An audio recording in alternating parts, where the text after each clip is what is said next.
Pelaksanaan sholat Jumat tadi siang tetap mematuhi protokol kesehatan COVID-19. Seperti di Masjid Baitur Rahman, Kelurahan Waterfang, jemaah pun menerapkan protokol kesehatan hingga sholat Jumat selesai dikerjakan. Kota Lubuk Linggau diketahui sekarang memasuki resiko tinggi COVID-19. Masyarakat diminta waspada akan wabah corona ini. Kehati-hatian ditunjukkan pengurus Masjid Baitur Rahman Waterfang dengan menerapkan protokol kesehatan sebelum pelaksanaan sholat Jumat berjamaah.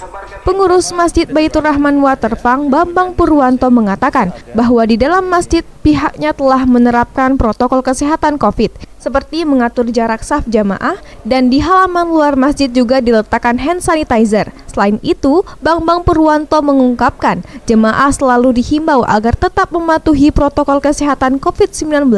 Ia berharap semoga COVID-19 cepat selesai, meski tetap memerlukan dukungan agar masjid tetap selalu bersih dan terhindar dari COVID-19.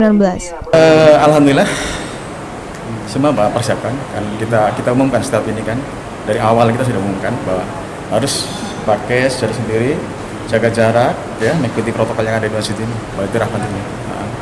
Irfan Erza dan Rajab, Silambari TV melaporkan.